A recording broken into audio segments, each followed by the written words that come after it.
It's car con carne. Let's eat in the car. It's car con carne. And now here's the star of our show, James Van Alstyne. And this right here is Car Con Carne. I'm James Van Alstyne, and Car Con Carne is sponsored by Easy Automation. A smart home connects virtually all the technology in your home. With an Easy Automation installed smart home system, you and your family can control nearly every device and system in the house in ways that are easy and, yes, fun to use. Transform your living space with cutting-edge home automation. Experience seamless control over audio, video, lighting, climate, security, and more. Embrace the future of smart living. It's your home, your rules. Get a quote by visiting easy-automation.net or call my guy Dan. This is my guy Dan's personal cell phone number. If you call it day or night, it's going to ring. He's going to pick it up. He's going to say, "Hi, I'm Dan. What can I tell you about a smart home?" 630-730-3728. If you're watching on video, that number is also conveniently on your screen. I am in Ravenswood, returning to Byron's Hot Dogs, a perennial favorite on Lawrence Avenue, just west of Ashland. Joining me to my right, if you're watching on video, even if you're listening on audio, she is still on my right. That is Shawn Campbell. She's the founder and general manager of CHIRP, chirpradio.org, 107.1 FM, a volunteer-driven community radio station that's been around for well over 10 years and has deep roots in the Chicago community. And I cannot believe we've never actually talked for more than like 30 seconds at a time. It's true. Some might say this was long overdue, Shawn. Absolutely. And, I've never been invited to converse in a car this way, so. This way, which is to say recorded with lights and a camera. Right. I mean. Eating hot dogs. Yeah. To be clear, I've talked to people in cars before. Right. All right. So we're at Byron's. I'll distribute food.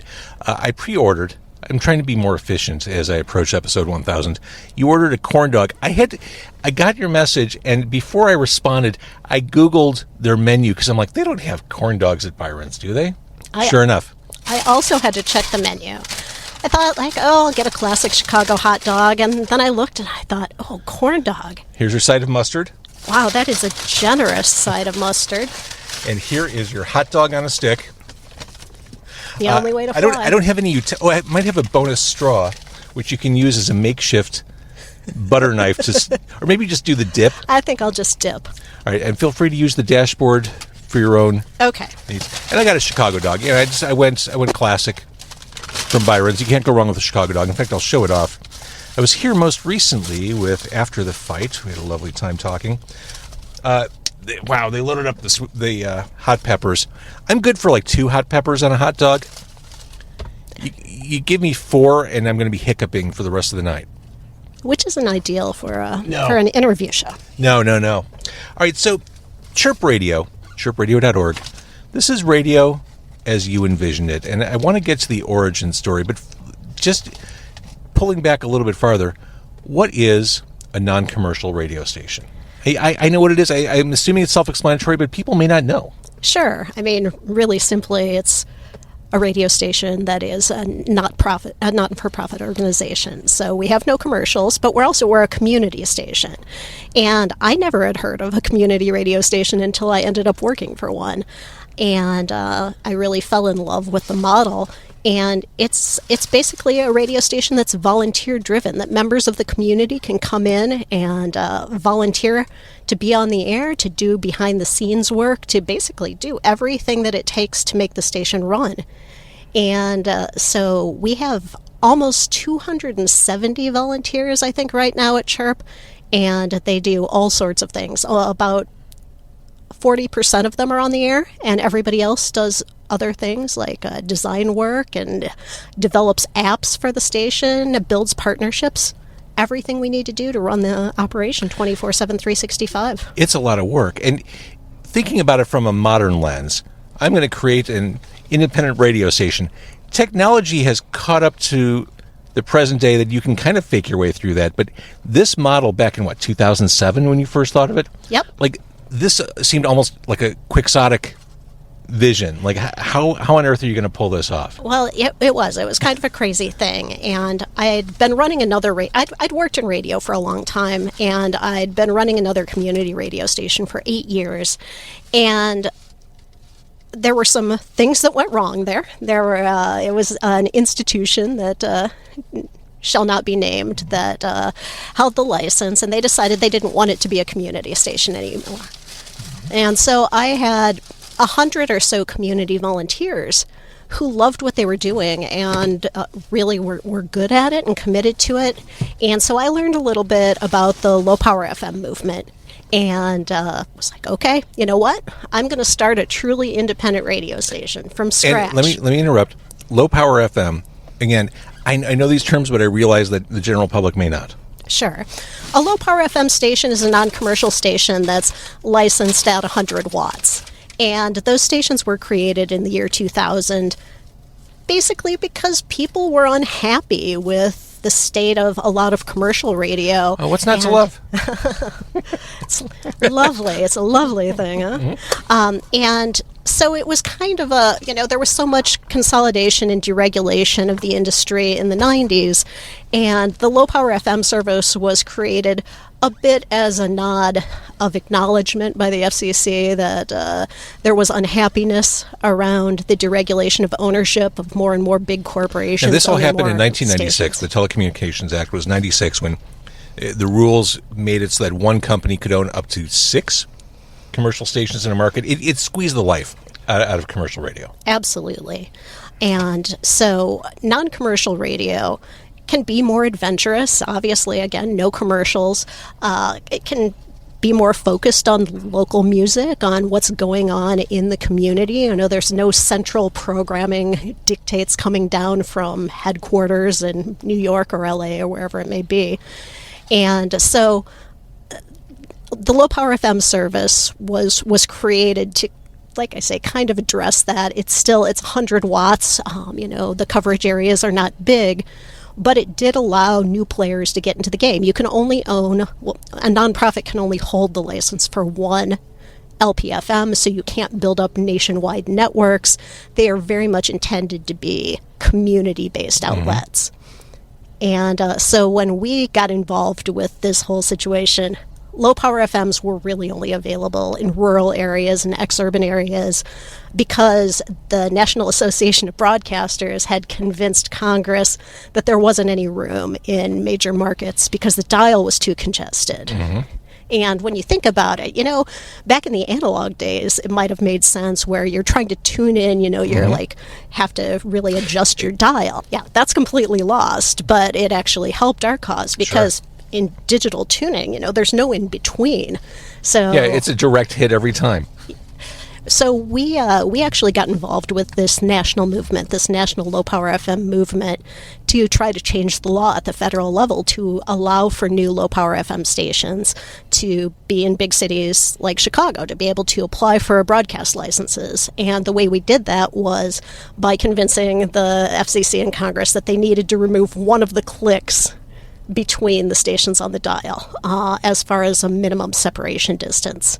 So, in Chicago, for instance, you had say, WXRT at 93.1, then click 93.9, the light. And you couldn't have stations in between because, the NAB and the big broadcasters said, well, those would cause interference. That 100-watt station would cause interference with our 10,000-watt signal. You're giving me PTSD from my time in the industry, just hearing you say all this. Yeah, like I said, I did some time in commercial radio as well, and it definitely made me know that I wanted to work in non-commercial radio. I grew up in north central Illinois, so not right in Chicago, but close enough that we got the Chicago stations, and I can remember when there were still regional hits. I remember bands like The Kind, for instance, being played on WLS and off Broadway. Loved by You? By The Kind? Yeah. Okay. had to stretch my brain for that one. Okay. And, just knowing that these were bands that if, I was meeting with a friend from camp or something, they wouldn't know who those bands were because they were specific to Chicago or at least to the region. And that just always made sense to me. The radio should be for what's going on in your community. That's what radio does so well, is to be, live, local, and connected to the community. I say over and over again. And commercial radio has just gotten rid of, it's just abandoned all of these traditional values that made radio so good and so meaningful in people's lives. It's not just that there's this proliferation of choices now, it's that radio just gave up all of these powerful things. And I've always been a radio true believer. And so when I saw this happening in the industry, I wanted to work in radio from the time I was 10 years old. It was the only thing I ever wanted to do. And so when I saw these decisions that were being made, and again, the deregulation that was happening, I just thought, well, there has to be something to do, something to address this. And I think radio people in general just sometimes sit around and, we bitch about the state of the industry and talk about, well, what would you do? What would you do if you could just start a station from scratch? And I was just like, I'm going to do that. And it's really such a luxury, because I think it's a fantasy for so many people who do love radio.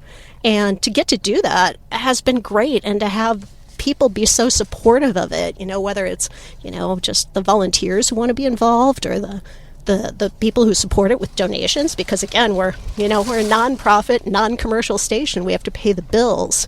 And so the model for that is you have to ask people for money. You have to say, if you like this service, we hope you'll support it with a donation. And people do. And, that's very gratifying and very humbling. Oh, for sure. And not to turn this into a, boy, commercial radio sucks session, but I still talk to a lot of people in commercial radio. Me too. And they complain about the state of the industry. There is a solution for radio stations to survive and be successful. It's right in front of them, and that's being local and being live. No one wants to do that. The call's coming from inside the house. The answer is right there, and no one will do that. Right. It's just economies of scale. It's, why would we be live when we can voice track and have, a single DJ voice tracking multiple stations? Why would we do events? Those cost money, and it's just everything is so cookie cutter. Everything, is just so centralized. And that's a shame, because it isn't a model that works well for radio. Radio is so intimate and immediate. I talk about this a lot to volunteers too. You think about the ways you listen to radio. You don't listen to radio at a party with your friends. You're in your car, or maybe you're in your shower, just waking up in the morning. So you listen to radio in these really intimate moments, and you have this ability with radio done well to build a very strong relationship with your listeners.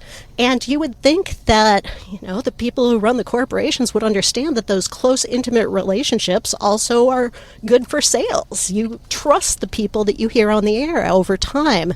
But and here we are. What do I know? One topic I keep coming back to on this podcast in life when I'm out socially is the need for curation, which CHIRP does. We're in this interesting time, 2024. Any song ever created is accessible. You can track it down, you can Google it, you can stream it. It's findable. The problem is, with all this excess of music, you don't know how to tunnel through to find the stuff you like. I've found that the recommendation engines on the streaming platforms, be it YouTube Music or Spotify or Apple, never hit the mark with me. Yeah. And what's missing is that curation. When radio's done well, those hosts are the ones who, if they're not picking the songs, they can still explain to you why you should give a shit about those songs. With CHIRP, it is legitimately heartfelt curation. It is honest from the host. It's a relationship. Hey, pal, here's what I'm into. I think you'll like it. Right. And everybody who you hear on the air is putting together their own shows. Again, they're live in real time. They're from our studios in North Center. And they're people who love music and who are musically omnivorous, because the thing we say kind of tongue-in-cheek about CHIRP is that it's eclectic consistency. We don't believe people only like one kind of music. God, that's the truth. I've been saying that all the time. That is the truth. If you look on the playlists on my phone, you'll find the most erratic, knee-jerk, bipolar approach to music programming ever. Yeah, and so we use the slogan, hear what's next. And, it can be interpreted as, oh, we're on top of the latest things, the up-and-coming music, the local bands you don't know about. But hear what's next can also mean, oh, you don't particularly like this song you're hearing right now? Stick around for 3 or 4 minutes, because the next song you hear is probably going to be something completely different. And the thing about curation, versus algorithms, is algorithms will only ever introduce you to things that sound like what you already like and what you're already listening to. True. And you don't know what you don't know. So part of the curation that we do is we want to introduce you to stuff that you would never find on your own, because it doesn't necessarily sound like what you already like. And we feel like that's something that's really important, because, again, if you, tend to listen to one kind of music a lot, then you're just going to be fed more and more of that. And we think people are hungry for some different things, and it can be overwhelming to find that on your own. It is. And that's why people go back to that stuff they listened to in high school or those formative music listening years. Yeah. It's just easier. It's comfort food. It's like, yeah, I could try the eel, but, I'm good with a burger. Right. Who is CHIRP's competition? Do you think in those terms? We do. And, for instance, I'm aware of the fact that KEXP has one of their biggest audiences outside of Seattle in Chicago. I want their listeners. I'll make no secret of that. I think a lot of people don't know that Chicago has an independent radio station. We obviously don't have a big marketing budget. Yeah. We don't have billboards on the Kennedy or anything. Yeah, you're doing interviews in the car at this point. I mean, really. So we do think in terms of competition. Should I just call out names? Well, I didn't, maybe not specific entities, but I didn't know from a media perspective, is it radio? Is it podcasting? Is it streaming services? Like, I don't know what your space looks like. Gotcha, I understand. No, I think certainly we want to bring people back to radio who may have abandoned it in the past or may have never had a relationship with radio at all, because that's certainly Gen Z. They didn't have that chance to develop that personal relationship that, Gen Xers and to a lesser degree millennials developed with their local radio station, where maybe you were, calling in to request songs, or you just had a favorite DJ that you listened to on a regular basis. And so it's kind of a matter of convincing Gen Z that radio is even worth their time, and then also bringing back Generation X, bringing back, older millennials, people who just got disaffected by radio and just will say, oh, who cares about radio in 2024? We definitely hear that from people. And when we were fighting for the license, even back in, 2009, people were asking us, oh, do people still care about radio?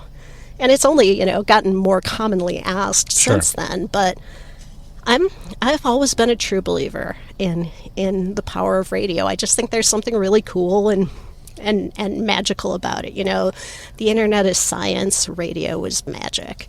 I love that. So with the music, people aren't bringing in their own stuff. I mean, is there do you kind of decide what lands in the studio for them to pick from? To an extent. People do bring in their own stuff, actually. So we have a huge library that we've curated. Last time I checked, I think there are around 300,000 tracks in the library at the station. But people can bring in their own stuff, and we know there are holes in our library. And so, as long as they're being responsible about it and screening things and, following FCC rules, they can bring in stuff. We do have rotation, so we're not a free-form station. It's not just anything goes. We have rotation. So we have a music team of 11, I believe, plus pretty much every volunteer at the station is also a music volunteer, but the music department, music directors and assistant music directors, take a look at everything that comes in. I'm imagining a group that size agreeing on music, and I can't make that work in my head.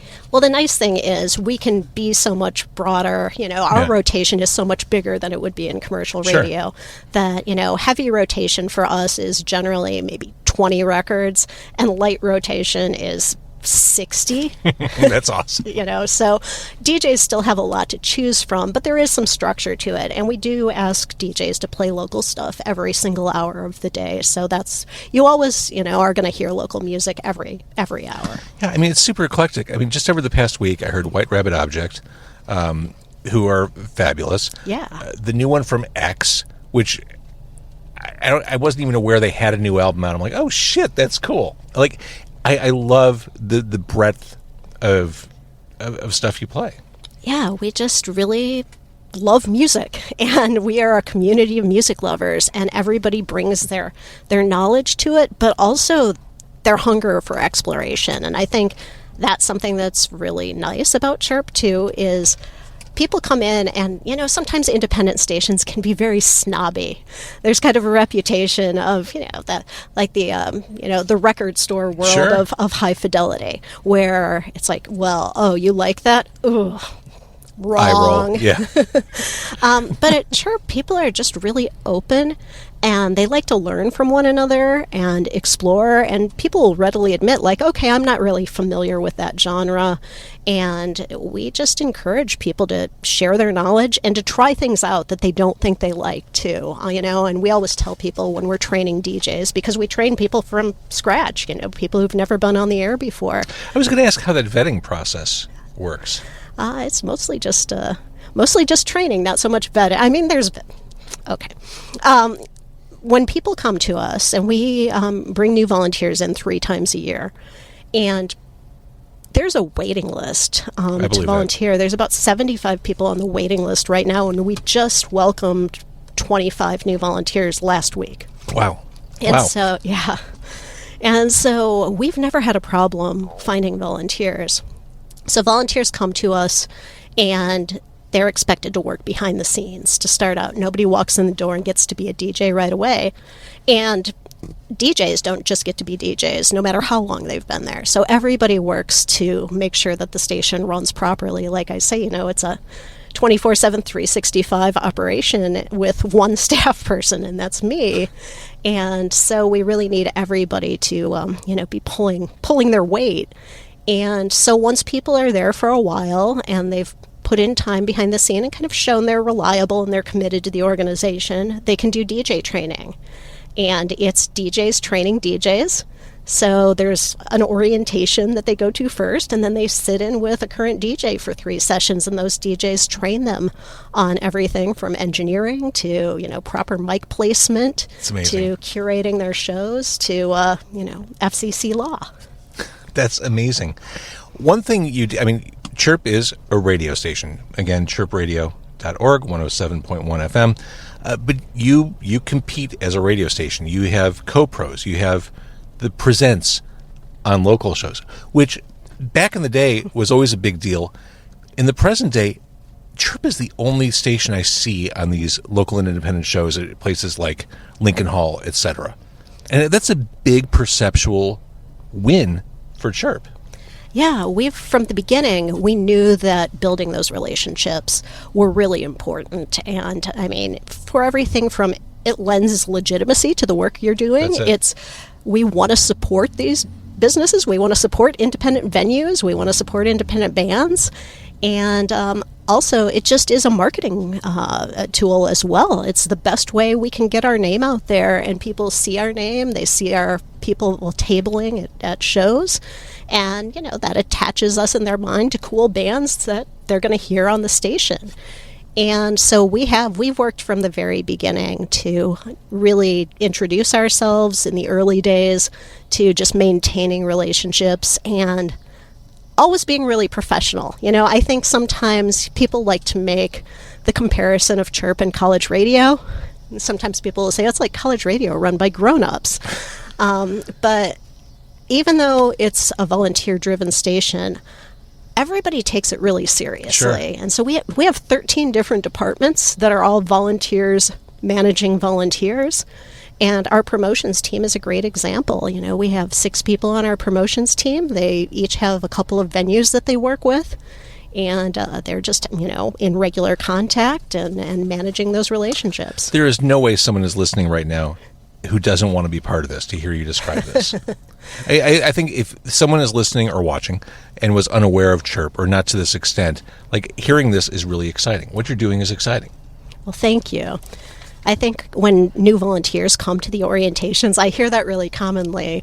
Afterwards, I'll ask them, oh, how'd you feel about it? Did you feel like you got the information you needed? And they're always like, this is more than I expected.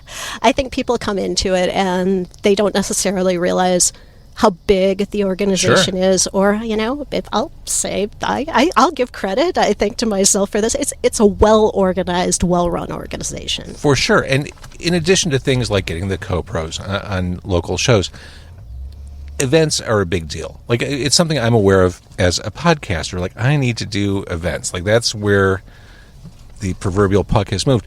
But for you as a radio station, you need to be at events. You were at, I think one of the things that reminded me, I should reach out to Shawn.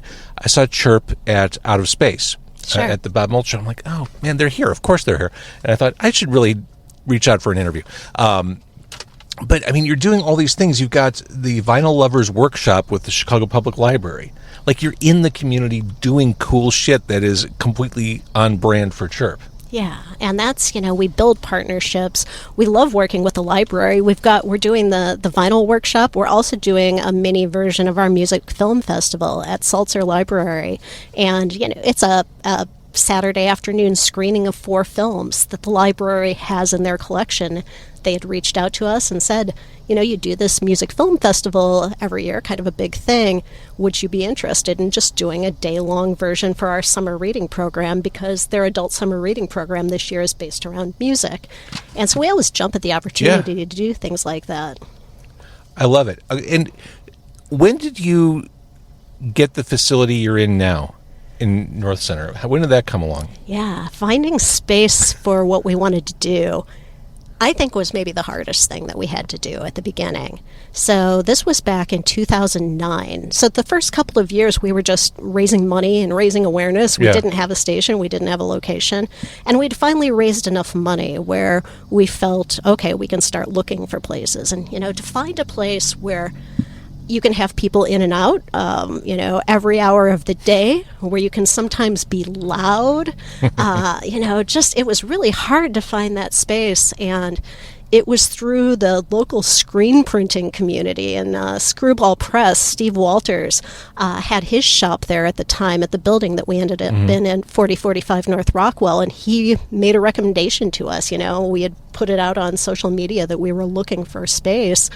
And he suggested this building, and we, came and talked to the landlord, and it worked out, and we've been there ever since. So we moved in spring of 2009. All right, so the 2 questions that are going to come out of this interview for people watching and listening, one is from the local bands who watch and listen. How do they get their music in front of CHIRP?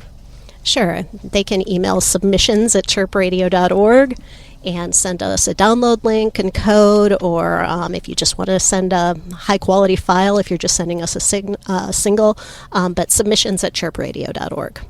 And then, of course, for the non-musicians, how do they get involved as a volunteer or a board member? Let's say I have someone a little more seasoned watching or listening. Sure. Volunteers.chirpradio.org is our volunteer application. And so you can go fill out the form, and then next time we have a new volunteer orientation, we'll contact you. We do those 3 times a year, because if we did them more often, we'd be doing nothing but onboarding new volunteers. Sure. And as far as board membership, you could email me, and I'll point you in the right direction for that. You could email chirp@chirpradio.org, and that'll come to me. I feel terrible because I've made you talk. You've been just sitting there holding a corn dog and a cup of mustard this entire time. It's just gone unattended. So, Shawn, this was super long overdue. Some might say over 10 years overdue. I'm glad we did this. Me too. I'm glad we made this connection. CHIRPradio.org. Listen, support. Thank you.